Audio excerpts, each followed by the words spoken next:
सभी दर्शकों को मेरा प्यार भरा राधे राधे। रामायण की शुरुआत से पहले एक श्लोक की रामायण का पाठ कर लेते हैं, फिर कथा करेंगे। आदो राम तपोवनादि गमनम हत्वा मृगम कांचनम वैदेही हरणम जटायु मरणम श्रीसुग्रीव संभाषणम बाली निर्दलम समुद्रतरणम लंकापुरी दाहनम पश्चाद्रावण कुंभकर्ण हननम एतद्दि रामायणम। बोलिए सियापति रामचंद्र भगवान की जय, गौरी शंकर भगवान की जय। साथियों, आज 81वां दिन है। हमें कथा करते करते श्री रामचरितमानस का अध्ययन कर बहुत कुछ जानने को समझने को मिला है मुझे। आपको कथा कैसी लगती है आप कमेंट बॉक्स में लिख करके बता सकते हैं, और अगर अच्छी लगती है तो आप वीडियो को लाइक शेयर कर सकते हैं। चैनल पर नए हैं तो इसे सब्सक्राइब कर लें ताकि हर रोज की वीडियो आपको प्राप्त हो सके। और घर गृहस्थी में हमें एक मार्गदर्शक की जरूरत पड़ती है। कई बार हमारे पास कोई नहीं होता है हमें समझाने वाला, कुछ गाइड करने वाला। मुझे लगता है कि हमारे ग्रंथ, चाहे भगवत गीता हो, रामायण हो, बहुत अच्छे मार्गदर्शक साबित होते हैं अगर हम इन्हें फॉलो करें तो। अयोध्या कांड में पेज नंबर 326 पर कथा दोहा के साथ शुरुआत करते हैं कि सबके उर अभिलाषु असु कह मनाई महेशु, और आप अक्षत जुगराज पद राम देहु नरेशु। सब लोगों के मन में यही लालसा थी और महादेव जी को मनाकर यही कह रहे थे कि राजा अपने सामने ही राम जी को युवराज पद दे दे। एक समय सब सहित समाजा और राज सभा रघुराज विराजा, सकल सुकृत मूरति नर नाहु राम सुजसु सुने अति उछाहु। एक समय सब सभासदों सहित राजसभा में महाराज दशरथ जी विराजमान थे। दशरथ जी सब सुकर्मों की मूर्ति महाराज श्री रामचंद्र जी के सुयश को सुनकर मन में बहुत प्रसन्न हुए हैं।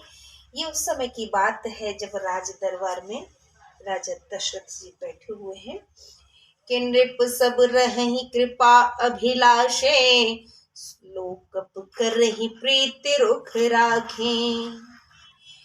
ते भुवन तीन काल जग माही, भूरि भाग दशरथ सम नाही। सब राजा उनकी कृपा चाहते हैं और लोकपाल गण भी उनके रुख को देखकर प्रीति करते हैं। तीनों लोक और तीनों कालों में महाराज दशरथ जी के समान बड़भागी कोई नहीं हुआ है, अर्थात सौभाग्यशाली।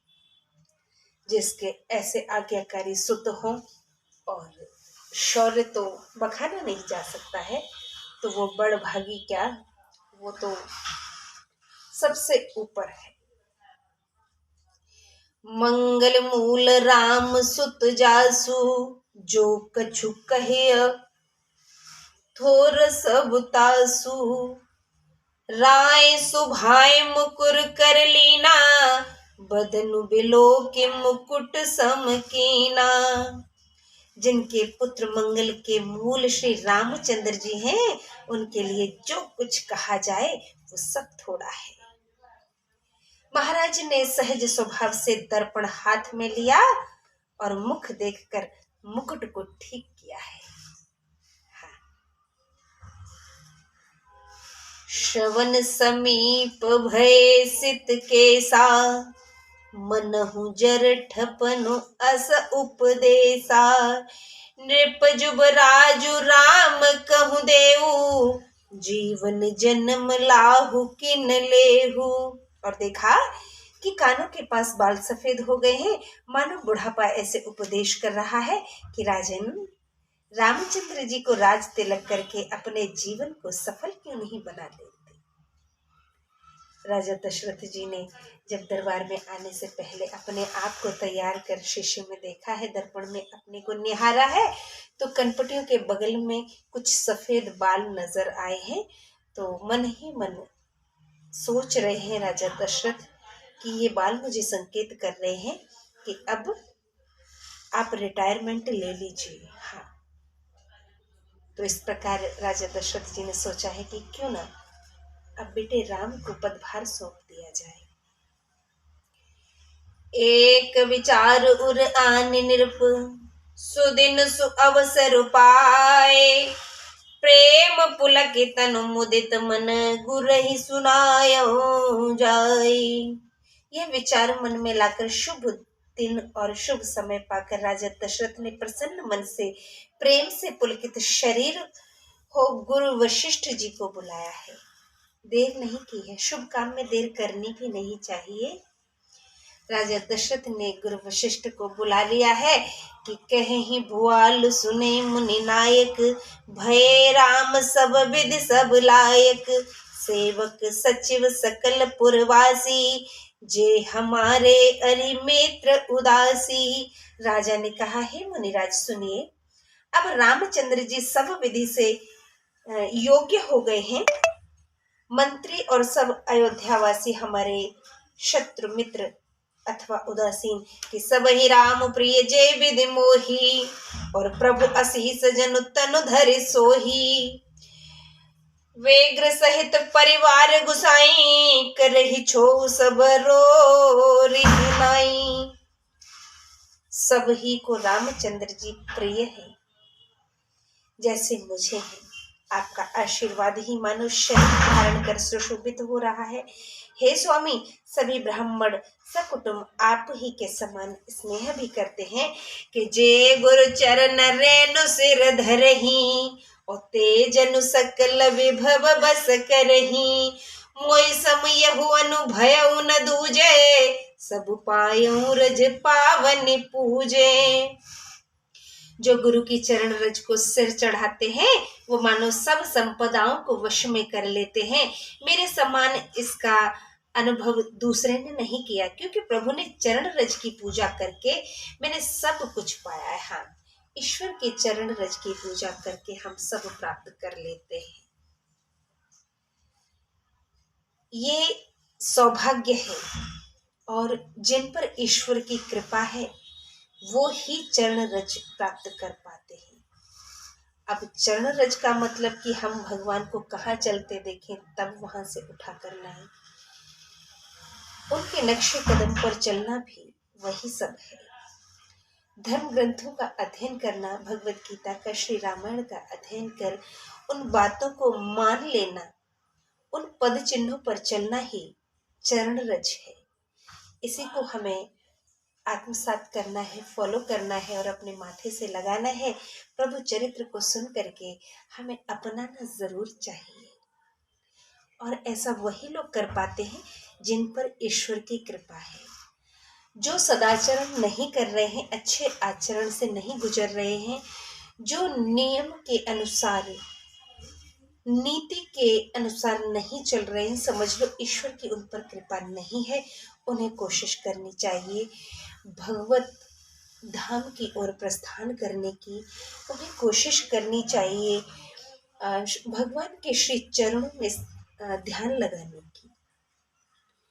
और जब आप एक कोशिश करेंगे तो 1000 कोशिश मेरे प्रभु करेंगे। बोलिए राधे राधे। अब अभिलाषु एक मन भोरे, पूजहि नाथु अनुग्रह तोरे, मुनि प्रसन्न लखि सहज सनेहु, कहेहु नरेसुर जाय सुदेहु। अब एक कामना मेरे मन में और रह गई है, सो हे नाथ वह आप ही कृपा करके पूर्ण कीजिए। मुनि को सहज स्नेह से प्रसन्न देख राजा ने कहा, आज्ञा दीजिए तो कहूं।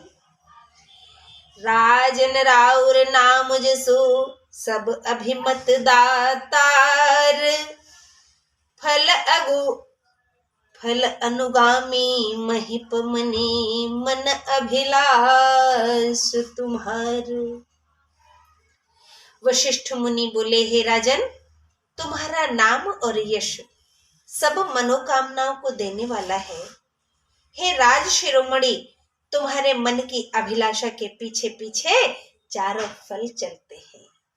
गुरु वशिष्ठ ने कितने गौरव से ये बात कही है कि राजा दशरथ की अभिलाषा के पीछे तो चारों फल चलते हैं, धर्म, अर्थ, काम और मोक्ष। अगर उन्होंने जो चाह लिया वही प्राप्त है। ये सिद्धि भी ऐसे ही नहीं मिल जाती है, इसके पीछे घोर तप रहता है, कड़ी मेहनत मशक्कत रहती है। हर रोज का जो रूटीन होता है वो बड़ा ही कठिन होता है, और कुछ नहीं, सिर्फ साधारण जीवन और सरल सोच के साथ सिर्फ सदाचरण, अच्छे आचरण का अपनाना ही हम सबको चारों फलों की प्राप्ति कराता है। सब विधि गुरु प्रसन्न जिय जानी, बोले राव रहस्य मृदुबानी। नाथ राम करि अहि जुबराजू, कही है कृपा करि करि समाजू। राजा अपने मन में सब प्रकार से गुरुदेव को प्रसन्न जानकर मधुर वचन बोले, हे नाथ, रामचंद्र जी को अब युवराज कीजिए, कृपा करके आज्ञा दीजिए तो राज तिलक की तैयारी हो जाए। मोहि अक्षत यहु होय उछाऊ, लहहि लोग सब लोचन लाहू। प्रभु प्रसाद शिव सबय निवाही, यह लाल सा एक मन माही। मेरे जीते जी यह उत्सव हो जाए और सब लोग अपने नेत्रों का लाभ पा जाएं। दशरथ जी ने अपनी कामना व्यक्त की है गुरु वशिष्ठ के समक्ष। प्रभु के प्रसाद से शिव जी ने सब मनोरथ पूरे किए हैं, केवल यही एक अभिलाषा रह गई है। बेटा राम को राजकुमार से राजा बनते देखना चाहता हूं, ऐसी इच्छा प्रकट की है दशरथ जी ने गुरुदेव के सामने। क्या बोले हैं कि पुण्य न सोच तनु रहु कि जाऊ, जेहि न होई पाछे पछताऊ। सोने मुने दशरथ बचन सुहाए, मंगल मोद मूल मन भाए। फिर कुछ चिंता नहीं, शरीर रहे या छूट जाए, जिससे पीछे पछतावा न रहे। दशरथ जी के आनंद के मंगल के मूल वचन मुनि को बहुत भले लगे हैं। दशरथ जी का कहना है कि बेटा राम एक बार राजा बन जाए तो फिर ये शरीर रहे न रहे कोई फर्क नहीं पड़ता है। अपनी आंखों के सामने मैं ये शुभ घड़ी देखना चाहता हूँ। बेग विलम्बन करिय नृप साजिय सबुई समाज, और सुदिन सुमंगल तब ही जब राम हो जुबराज। सुन नृप जासु विमुख पछताही, जासु भवन बिनु जरनि न जाही। भयो तुम्हार तनय सोई स्वामी, राम पुनीत प्रेम अनुगामी। वे बोले, ही राजन सुनो, जिसके विमुख होने से लोग पछताते हैं और जिसके भजन किए बिना हृदय की जलन नहीं जाती, वही स्वामी तुम्हारे पुत्र है जो पवित्र प्रेम के अनुरागी है। वशिष्ठ जी ने एक्सप्लेनेशन दी है, व्याख्या करके पूरी तरह से बता दिया है कि जिनके भजन के बिना शरीर की जलन नहीं जाती है। अगर मन में कुछ कष्ट या पीड़ा है उसे हम जलन कह सकते हैं। तो जब तक हम ईश्वर का ध्यान न कर लें, भजन न कर लें, स्मरण न कर लें, तब तक वो जलन, वो कष्ट कम नहीं होता है। और वो जो जिसके नाम से हम जो भजन करते हैं जिसका, वही तो भगवान परमात्मा और ईश्वर ही आपके पुत्र स्वरूप श्री राम रूप में अवतरित हुए हैं। हे राजन, जल्दी से सब सामान सजवाइए, देर न करिए। शुभ दिन और सुंदर मंगल ही जब रामचंद्र जी को युवराज बनाएंगे तो देर क्यों की जाए। गुरु वशिष्ठ ने आज्ञा दे दी है। मुदित महीपति मंदिर आए, सेवक सचिव सुमंत बुलाए। कहि जय जीव शीस तिन नाये, भूप सुमंगल वचन सुनाए। राजा आनंदित होकर महल में आए, अपने सेवकों व मंत्री सुमंत को बुलाया। उन्होंने जय जीव कहकर सिर नवाया है। तब राजा ने सुमंगल वचन सुनाए हैं। क्या कहा है? कह रहे हैं कि जो पांचे मत लागे नीका, करहु हर्ष ही राम ही टीका। यदि पंचों को यह विचार भला लगे तो प्रसन्न हृदय से रामचंद्र जी का राज तिलक कीजिए। मंत्री सुमंत को जैसे ही ये बात कही है तो मंत्री मुदित सुनित प्रिय बानी, अभिमत बिरभ प्रयोजन पानी। बिनती सचिव करहि कर जोरी, जियो जगत पति बरिस करोरी। यह प्रिय वाणी सुनते ही मंत्री ऐसे आनंदित हुए मानो उनके मनोरथ रूपी पौधों पर पानी पड़ गया हो और हाथ जोड़कर विनती करने लगे, हे जगतपति आप करुण वर्ष जी। जग मंगल भल काज विचारा, बेगिय नाथ न लाय वारा। नृपहि मोद सुनि सचिव सुभाषा, बढ़त बौड़ जनु लही सुसाखा।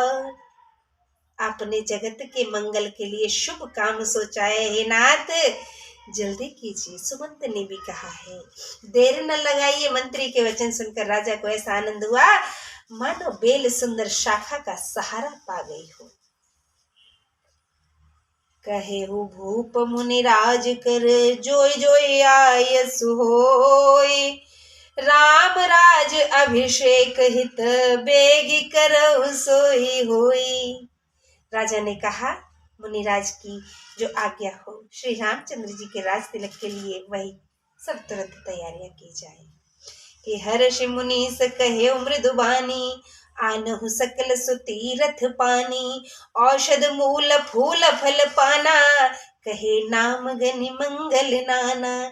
प्रसन्न होकर मुनि मधुर वाणी से बोले, पहले तो संपूर्ण प्रसिद्ध तीर्थों का जल ले आओ, फिर औषधि जड़ फूल और पत्ते आदि अनेक प्रकार के मंगल पदार्थों के नाम गिन करके बताए। जब हम कोई शुभ कार्य करते हैं तो सभी पवित्र स्थलों का जल हम पूजा में सम्मिलित करते हैं।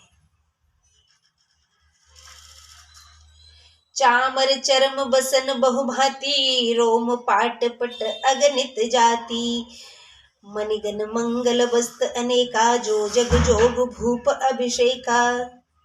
चमर मृग चर्म बहुत प्रकार के वस्त्र, अनेक प्रकार के ऊनी और रेशमी वस्त्र, मणि तथा और भी बहुत सी अनेक मांगलिक वस्तुएं जो जगत में राज तिलक के योग्य हैं, सभी उपलब्ध करवाने का आदेश दिया है। वेद विदित कह सकल विधाना, कहे रचो पुर विचित विविध बिताना। सफल रसाल पूग फल केरा, रोपे बीथिन पुर चहु फेरा। वेद में कहे अनुसार सब सामग्री बतलाकर कहा कि नगर में अनेक मंडप बनवाओ और फल सहित आम, सुपारी और केले के वृक्ष सड़कों पर नगर के चारों ओर लगवा दो।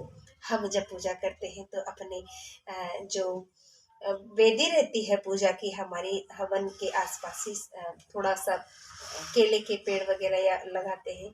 नहीं उपलब्ध होता है तो सिर्फ पत्ते उपलब्ध करा लेते हैं, लेकिन पूरे नगर में ये शुभ पौधे लगवाए जा रहे हैं। ऐसी शुभ घड़ी आई है अवध में, भैया राम का राज तिलक होने की तैयारी है।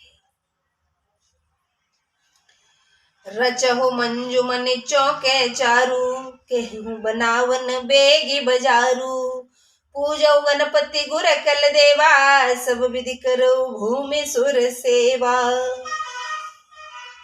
सुंदर मणियों के मनोहर चौक पुराओ और बाजार सजाने के लिए शीघ्र कहो, गुरु वशिष्ठ ने आदेश दिया है। और फिर राजा दशरथ जी उसको पूरा कर रहे हैं।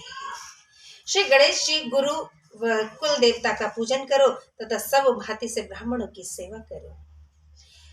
ध्वज पताक तोरण कलश सजहु तुरग रथ नाग, सिर धरि मुनिवर बचन सबो निज निज काजहि लाग।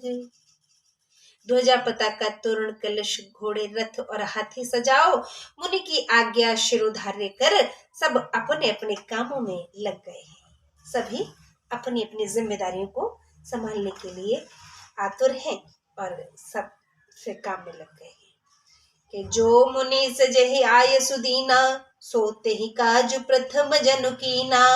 वेग्र साधु सुर पूजत राजा, करत राम हित मंगल काजा। मुनीश्वर ने जिसको जिस काम की आज्ञा दी उसने वो सब काम पहले से ही कर रखे थे। मानो इस कदर कर रहे हैं, पैर जमीन पर नहीं आ रहा है, अधर पैर उठ रहा है। ये खुशी की घड़ी है। जब खुशी के पल हमारे जीवन में आते हैं तो हमारा पैर भी ऐसे ही अधर उठता है। राजा ब्राह्मण साधु और देवताओं का पूजन करने लगे हैं और श्री सीताराम जी के लिए मंगल कार्य करने के लिए आतुर कर रहे हैं। सुनत राम अभिषेक सुहावा, बाज गहा गह अवध बधावा। राम सिय तन सगुन सज्जनाए, फरक ही मंगल अंग सुहाए।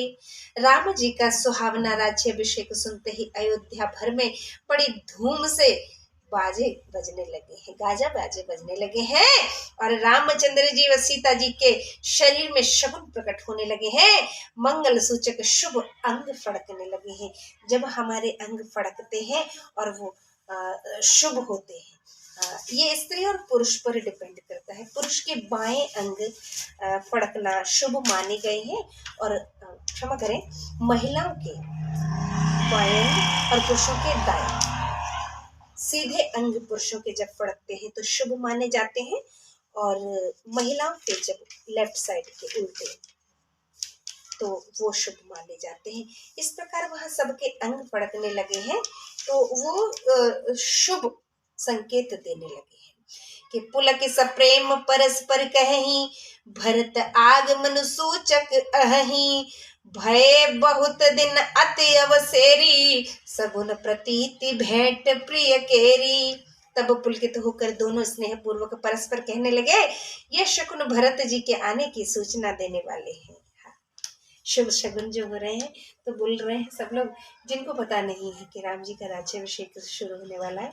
ये तो शुभ संकेत इसलिए शायद भरत जी आने वाले हैं, वो नलिहाल में गए हुए हैं। तो बहुत दिन हो गए, बार बार मिलने को मन में आती है। शगुन से निश्चय होता है कि प्रिय से भेंट होगी। ऐसा लग रहा है कि भरत सरिस प्रिय को जग माही, यही सगुन फल दूसर नाही। राम ही बंधु सोच दिन राती, अंडन कमठ हृदय जय भाती। भरत के समान जगत में हमें कौन प्यारा है, शकुन का वही फल है, दूसरा नहीं। श्री रामचंद्र जी को भाई भरत का ऐसा सोच रात दिन रहता है जैसे कछुए का मन अंडों में रहता है। कछुए को अपने अंडों से बड़ा प्रेम होता है कि एहि अवसर मंगल परम सुनि रहे सेउर निवास। सोबत लख विधु बढ़त जनो बारिध बीच विलास। उस समय मंगल समाचार सुनकर सारा रनिवास ऐसा प्रसन्न हुआ जैसे चंद्रमा को बढ़ते हुए देखकर समुद्र की लहरों का आनंद सुशोभित होता है। राम जी को तो पता भी नहीं है, उनके जो शुभ सगुन हो रहे हैं तो उन्हें लग रहा है भैया भरत से मुलाकात होने वाली है। इसी के शुभ संकेत है ये। प्रथम जाए जिन बचन सुनाए, भूषण वसन भूरि तिन पाए। प्रेम पुलकितन मन अनुरागी, मंगल कलश सजन सब लागी। पहले जाकर जिन्होंने समाचार सुनाया उन्होंने आभूषण और वस्त्र पाए। प्रेम से रानी रोमांचित हो गई, मन प्रेम में मग्न हो गया। वे सब मंगल कलश सजाने लगी हैं। चौके चारु सुमित्रा पूरी, मणिमय विविध भांति अति रूरी। आनंद मगन राम महतारी, दिए दान बहुबे प्रहकारी। सुमित्रा रानी ने अनेक प्रकार की बहुत ही सुंदर मणियों से मनोहर चौक पूरे हैं। राम जी की माता कौशल्या रानी ने आनंद में मगन हो बहुत से दान ब्राह्मणों को बुला करके दिए हैं। शुभ कार्य जब हम लोग करते हैं तो दान दक्षिणा का सिलसिला तो जारी रहता है। साथियों, आज की कथा को हम यही विराम देते हैं। राम जी के राज तिलक की तैयारियां चल रही हैं और कल की कथा अब कल करेंगे। आज श्रद्धा यादव को अनुमति दीजिए यही कथा संपन्न करने की। कल फिर भेंट होगी इसी शुभ संदेश, शुभ विचार के साथ कि हम भगवान श्री राम जी की कथा, उनका चरित्र चित्रण पठन पाठन कर रहे हैं। आप भी कीजिए। वीडियो आपको कैसा लगता है लाइक शेयर करें। चैनल पर अगर नए हैं तो सब्सक्राइब कर लें। कल फिर आपसे भेंट होगी। तब तक के लिए श्रद्धा यादव को अनुमति दीजिए। नमस्कार, राधे राधे, जय सिया राम।